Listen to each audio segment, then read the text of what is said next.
All right, welcome back, everybody, to another edition of Cafecito and Canes. Sorry I couldn't be on earlier in the week on my usual Tuesday night slot, but making up for it here on a Thursday night. Yes, the dog days of the offseason. It's my least favorite time of the year. January, February, I hate it. But at least February got Canes baseball coming up soon. So that's good. Mitch, loyal as always, thank you. 16-0, here we come. Your lips to God's ears, my friend. So a couple things to talk about. So, you got a few Canes at these, practicing at these all-star games, like at the Senior Bowl and the East-West Shrine game. Good showing. Excuse me. Good showing by Canes players. You got at the East-West Shrine game, which I think is happening tonight, is you got Matt Lee, you got Leonard Taylor. I'm a little surprised Matt Lee didn't get the Senior Bowl invite, because the Senior Bowl is considered like a higher tier. It's considered like the better All-Star game, more high profile, whereas East-West Shrine game is like a notch below.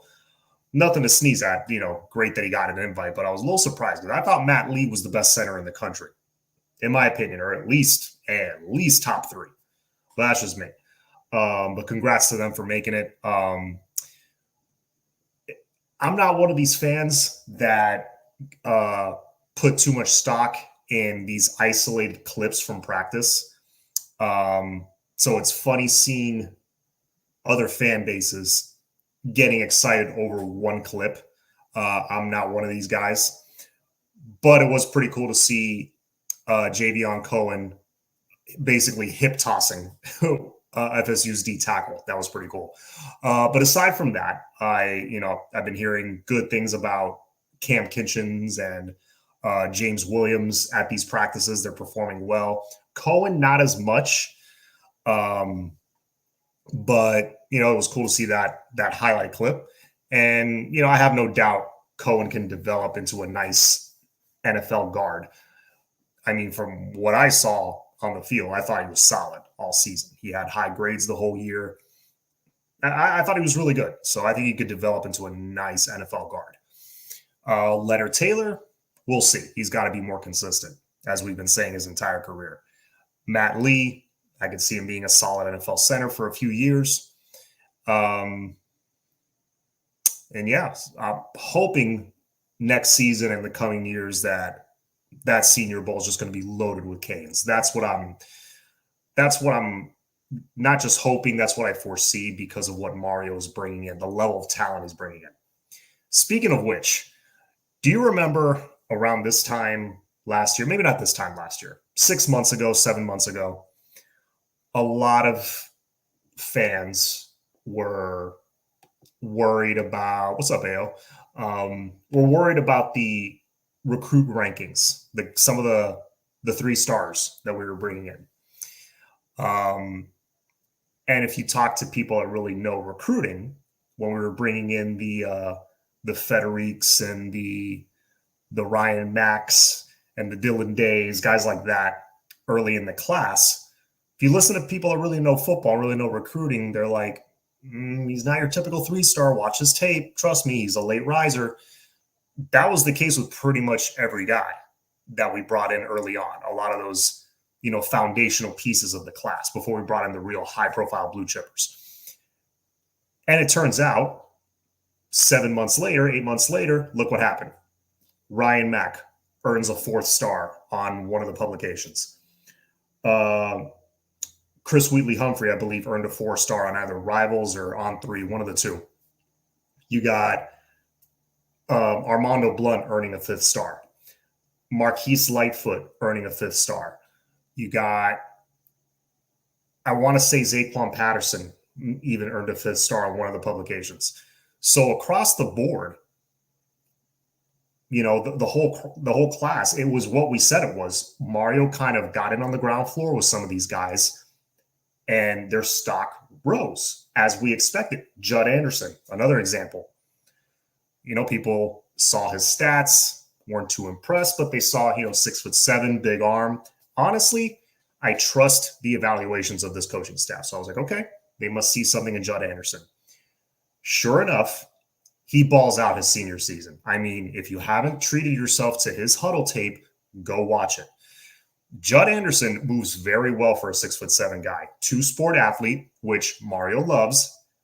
Alonzo loves that. They're going to look for guys like that because typically those, everything comes more naturally to them. Okay. And they're more disciplined. They're very athletic. They got great footwork, all that stuff. Very nimble for a 6'7" dude, rocket arm, can throw really well on the run. And went to, he started off, he kind of struggled this season early in his senior year. After a couple games, transferred to a big time Georgia high school program where he had better talent around him, but he also played against better talent and he rose to the occasion.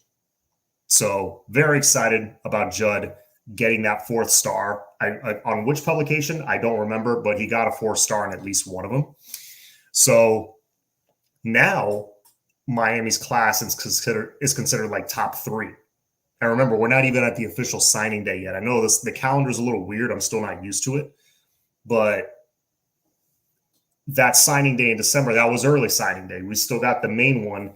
And then, with the transfer portal and everything, it's very fluid even after that. It's not – signing day is not what it once was. But this class looks like it's going to finish out in the top 3, which is great to see. Other than that, you got spring ball. I can't believe this. Spring ball is a month away, basically. Because remember, February is a short month. I want to say it's a leap year. Yes, it is. So there is a February 29th, but then straight from there, we go into March. And on March 4th, I believe, is when practice starts. All right, you got the Canes baseballs going. You got that nice little 3-game home series against the Gators. That weekend in March, I believe it's March 1st, 2nd, and 3rd. And then March 4th, spring practice starts. So nice weekend there that I'm looking forward to. Let's see what else. Question, though. Are you counting this as Mario's 3rd year or 2nd or 2.5? That's a good question. I would count it as his 3rd year, but you really can't count that first class as his real first recruiting cycle. Because remember, that was the class where we brought in, I want to say like 15 or 16 guys. You know what? Hold up. I'll look it up right now. That was that class with like Cyrus Moss and Trevante Citizen and all those guys. Remember, they lost a bunch of recruits, and all of a sudden, they had to throw together a class like last minute. And now that you guys know how recruiting works, especially how it is now, you really have to build relationships 2, 3, 4 years out, minimum. It used to be, you could start building that relationship when the kid's like a junior. Now, I mean, sometimes that's too late. You got to start building that relationship when they're a freshman, sophomore, sometimes Pop Warner even before that. All right, let's see. 2020, it was class of 22. All right, here we go. That class had a composite ranking of 16, which is crazy because, again, this class was thrown together last minute. And here's who we got. We got Cyrus Moss out of that class, who ended up hitting the transfer portal, had trouble putting on weight, all that stuff. You got Nigel E. Kelly, who I think is going to be a potential star. Spent much of last year injured, but I saw a little bit of development from him. Jaleel Skinner hit the transfer portal. Chris Graves transfer. Trevante Citizen. I am happy to say that from what I'm hearing, he's looking healthy. He's out there running around, working out with the team. It seems like for as of now, they're monitoring him because he has had some very bad injury luck. They're monitoring him. He is full go as of right now. If he's full go for spring and he can get through spring unscathed, get excited because you got a potential stud, a potential like future NFL guy at running back. And that's not even including Mark Fletcher and the other guys you have. So that's Trevante. Next, you got Kamari Rogers, hit the portal. Wesley Bassane, had a decent year. Not the year that everybody thought, but I could totally see him taking that jump as a junior next year. Markeith Williams. Love the way he plays. He's got to put on weight. Jakari Brown, he's showing improvement. I love his upside. Isaiah Horton, a dude that started to find a role last year. Anytime his number was called, he made a play. And I could see him really making strides this spring. I'm really excited to see what he does. Jaden Harris, again, underrated 3-star guy, but he's got pretty good size, great speed. He's putting in a lot of work. Matthew McCoy, this was one that, even though it was a 3-star, a lot of people were excited about him, and for good reason. Look at Matthew McCoy now. In his 3rd year, he's probably going to start on the O-line. Ahmad Moten, love the dude, puts in a lot of work. You saw him a little bit get into the rotation this year. I think you're going to see a bigger role next year. Kobe Young, unfortunately, hit the portal. Hate to see him go. And Inez Cooper, in my opinion, is a future NFL Pro Bowler. I think very highly of Inez Cooper. I think he's going to, in 2024, he's going to absolutely dominate at right guard. And I think he might get drafted early as a junior. So you look at that class. What I'm noticing is a lot of underrated guys, Matthew McCoy, Inez Cooper, Ahmad Moten, Isaiah Horton, all these guys, what I've noticed, and this is what we didn't have in past years, remember this, what I've noticed is those guys are developing year to year. I mean, tell me if you disagree, but I think a lot of those, just the two guys on the back end of that class, Inez Cooper, Matthew McCoy, they're going to be starters on the O-line next year and heavily relied upon.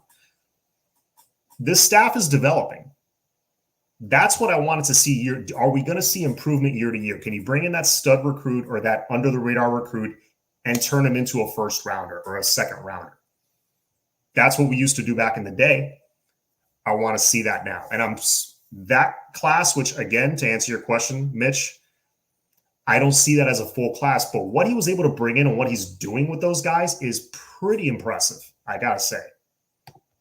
He did say we were still years behind Georgia as a program as a whole. I don't know if it's true or he's just mad. Oh, Young say, forget the NIL. I want the NFL, but transfers because of NIL. Listen, man, I think NIL definitely was a factor, and let's just say the program wants to be very smart with their funds. While we are very competitive in the NIL market, we're definitely up there. We're not up there with the oil tycoons of the Texas A&Ms of the world, but we're up there. We're very competitive. We're in the upper tier. But those funds are not infinite. They're finite. So, they got to be smart. And they're going to go out and get a big-time playmaker. I know this delay from Cam Ward, waiting an extra month, having to wait an extra month for him to come in. It did hurt us a little bit in the wide receiver market, but I think we're still going to get a guy. He just won't be here for spring. That's the unfortunate part, but I think we're still going to go out and get a veteran. But like I said, if Isaiah Horton takes a big step forward, which I see him doing, look, I'm looking at it now. He was a blue chip recruit. He was a 4-star kid, 6'3", coming out of high school. Top 50 at his position. He has the ability. Let's see if I'm missing anything.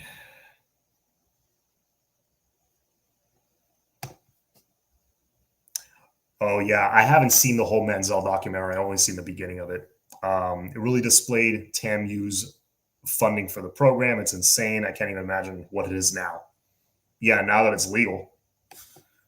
Yeah, you can't, money-wise, you can't compete with the Texas schools. It's just, they're just not on another level. But let's see. Anything else to cover? Let me think. I know the team's working out right now. Can't really get anything from that as far as how they're going to look in season, but, who's looking faster, who's looking bigger, who's looking stronger, that kind of thing. Again, hearing good things about Trevante Citizen, Chris Wheatley Humphrey, Jordan Lyle. Jordan Lyle is a guy that when they got his commitment, I was like, okay, they fill the spot that Kevin Riley is about to vacate because we all saw that coming. he fills that spot. He's a South Florida kid, local. He's, had a really good season. And you were like, okay, we lose Kevin Riley, but that's a nice consolation prize, right? Bring in Jordan Lyle. He's going to be a good player. He's going to be solid, a glue guy. But now, from what I'm hearing, from what people are seeing at workouts and how he looks physically, if he continues improving the way he is, the way he had in his senior year, because he took a big jump in his senior year. He was another late bloomer. If he does that again, that's a guy that can contribute in his freshman year, just like Mark Fletcher did. Can you imagine Javonte Citizen, Mark Fletcher, or Fletcher Citizen, however, if you want to flip-flop them? Then you got veterans like A.J. Allen, Henry Parrish, assuming they stick around. Then you got the speedy guys, Chris Johnson, Chris Wheatley-Humphrey. One of them, probably Chris Wheatley-Humphrey, he might redshirt, maybe not. Maybe he's more physically ready than we think. And on top of that, you have Jordan Lyle. You're young, yes, but you got a lot of guys that have at least 1 year under their belt with Chris Johnson, Mark Fletcher. You got A.J. Allen now, who has a couple years under his belt. Henry Parrish, who's heading into his fourth or fifth year now of college ball. So it's it's nicely staggered, which is how you want it. And then you got the young guys, and a couple of guys in that room with elite game-breaking speed. So I am very, very excited about that room. I'm very excited about the linebacker room. Those guys that we brought in last year, the Malik Bryants, the Pulliams, those guys, that group, they're all going to be sophomores now. I remember when back in the day when Sean Spence and Colin McCarthy and Ramon Buchanan and Marcus Robinson and all those guys went into their second year together. They got a little playing time as freshmen. They went into that second year together and they played very well. I believe it was 2009. Go back to that 2009 season. It was it was very sophomore heavy because of that big Northwestern class from 2008. That was number one in the country. A lot of sophomores. So I'm hoping we see a little bit of that from this linebacker room. I think it's very possible. Plus, you bring in the kid that was, that we flipped from Florida this year. And you got the veteran Kiko Maui-Noa coming back, because that 2009 season, we didn't have one of those. You got him coming back. I'm excited about that linebacker room. And, with the pieces we brought in at safety, it's hard to find a weak link in that defense. I'm going to be honest. So I'm curious to see how that secondary gels in the spring, because you're going to have some new faces. You got two studs that just left. One's probably going to go in the first round. You got two new starters, essentially. I think Riley and Powell are probably going to start. But you got a little bit of depth behind them. You got Harris and, maybe Jadis Richard moves over to safety. You got Markeith Williams. Hopefully he puts on some weight. If he puts on some weight, I will feel a lot better about the depth of the safety room, because the depth is not there. I feel like we've been saying that for like 4 years now. The depth isn't quite where I want it at safety, but let's see if these guys take that step. Then we can rely on them. Corner, Damari and Porter. I'm very happy about having those two. I'm glad. This is a good point. I'm glad those young boys actually get a chance to develop and not be thrust into action like we did with Pinckney, Shaq, and McLeod. You know what? Pinckney, Shaq, and McLeod got thrown into like a sink or swim situation, and they swam, to their credit, especially Shaq and Pinckney. Not as much McLeod, which was disappointing, because McLeod of those three was the most physically gifted, and he kind of like was a little bit behind the other two. Shaq was like the more polished NFL ready guy. He didn't have the athleticism or quickness, though. Still in the NFL, though. He's more power to him. He's making an NFL check. But yeah, they came in as freshmen and they swam. Only thing was, and that brings me back to my other point, they weren't developed. They came in, they were solid as freshmen. They were solid as sophomores. They were solid as juniors. I thought Shaq was going to be at least a day 2 pick, a second rounder. Worst case. I thought Shaq was on his way to being one of the greats at Miami at that position. Didn't quite take that next step. Pinckney, he was always hurt. He was always playing hurt. So that was frustrating. I really want to continue seeing the development, because if we look at, let's pull up 2023 really quick. If we look at 2023, okay, Francis started as a freshman. I have no doubt he's going to be a star next year. Pancake, let's see how he does in the spring. Ruben Bain, absolute freaking beast, monster. Every adjective you want to give him. He's going to be a stud next year. I mean, All-American caliber. So is Maui Noah, in my opinion. Mark Fletcher, if you can get that foot healthy, same. Jaden Wayne, he's got a little developing to do, but I think he's got the ability. You got Robbie Washington. You got Ray Joseph. I'm excited about him next year. Riley Williams, let's see what he does. I think he still has a high ceiling.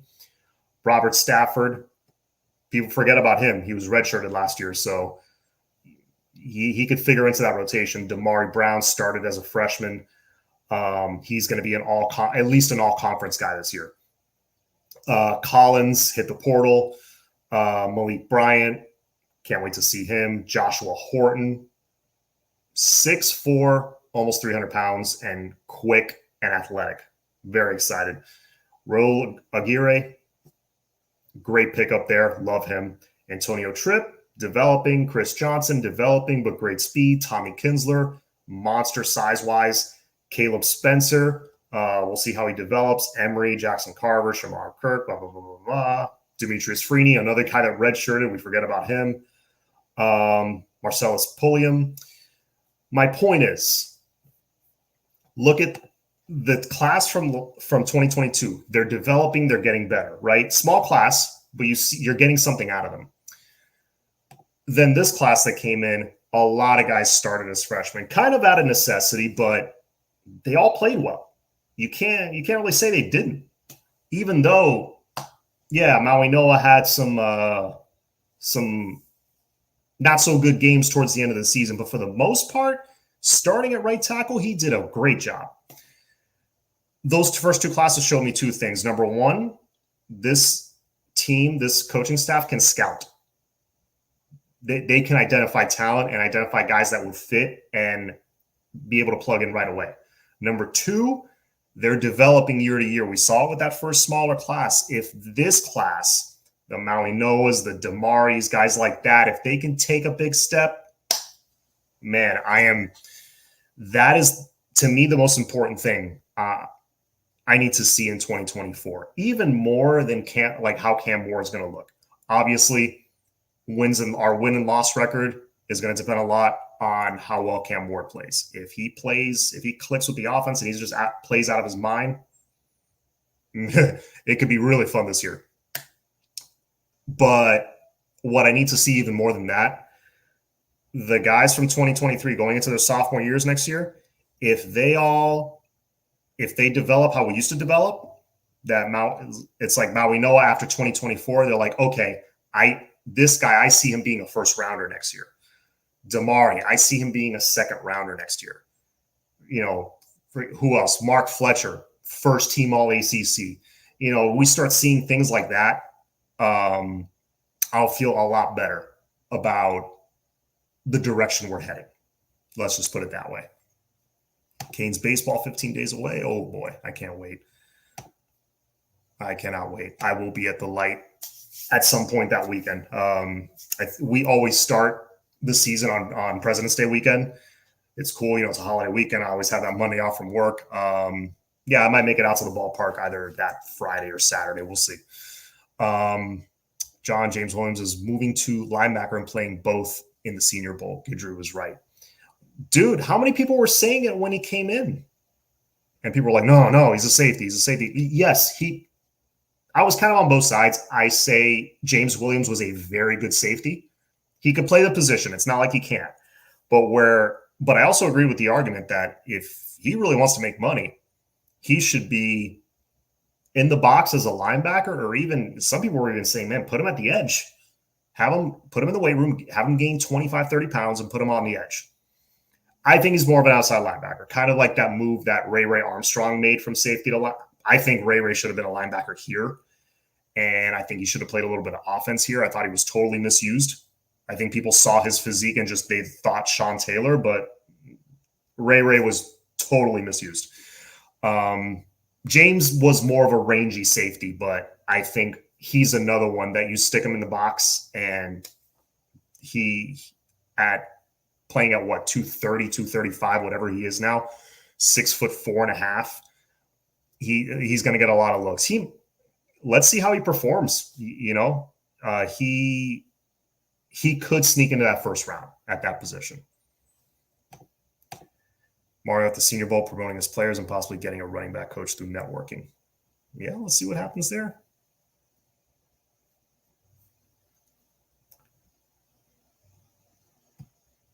Stevenson will help Cam and James to the top 2 rounds. Man, if we can have both those guys go in the higher rounds, now you have 2 years in a row of Stevenson going, I think it was in the second or third. DJ Ivey getting drafted late or going undrafted, whatever he was, but then looking good coming off the bench for the Bengals. So you got 2 legit NFL guys. And then here you got Cam and James. If they get drafted high, then you got, getting these guys drafted consistently, that also helps recruiting. It's not just the winning. Well, winning ultimately is the number one thing you have to do. You got to show it on the field. But getting these guys drafted, huge.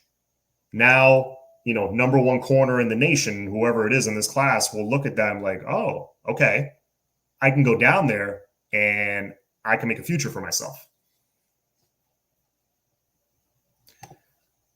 Hey, what's up, Philly Kane? Yo, what players do you see departing after spring?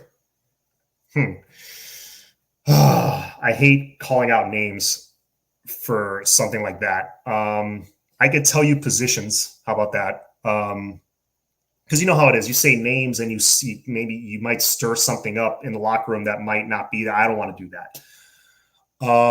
I definitely see at least 1 receiver going. My opinion. I see 1 receiver going. I see, you're not too far off, Philly Kane. I think it's around that 12 to 15. I see 1 running back leaving almost for sure. That is a very crowded room. I could totally see 1 running back leaving. Quarterback, I think they're all staying, which is great. Let's see, I said wide receiver already. Excuse me, lineman. I see a couple of linemen leaving. So what? That's like 4 already. I see 1 D tackle. Any DNs? Maybe 1 DN, especially if one of these young bucks comes in and kills it in the spring.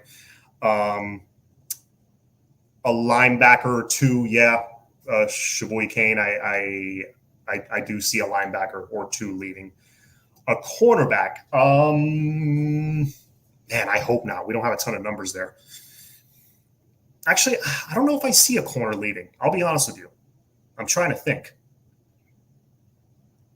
I don't know if I see any corner or any safety leaving for that matter. I think.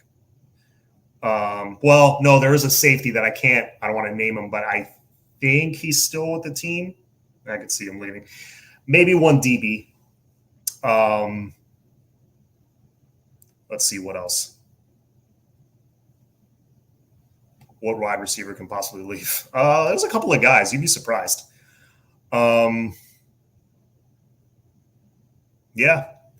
Now, just going through that, I named like maybe 7 or 8 spots leaving. There's going to be more than that. That's probably part of that is me wishful thinking, hoping to hold on to some guys, but they have to make the room. So by default, minimum 12, 13 are leaving after spring. But anyway, we are at the half-hour mark. Norman, almost forgot. Thank you. Always appreciate the support. Thank you very much. By the way, let me know if you like the new screen setup. If you like it, let me know. If it's trash, let me know. wanted to kind of spruce things up a bit. I was tinkering with the Canva and all that, and I wanted it to look a little more professional. But anyways, guys, I appreciate you hopping on with me and talking some Canes. It's cool. Okay, I got one vote for cool. All right, so far I'm good. I dig it. All right, 2-0. All right, I'm good. I'm good with that. All right, let me let you guys go. Have a good night. Enjoy the week. Enjoy the rest of your weekend. Go Heat. Hopefully they can keep it going. They finally broke a long losing streak last night. I was happy to see that. And yeah, it's all about that. As always, go Canes.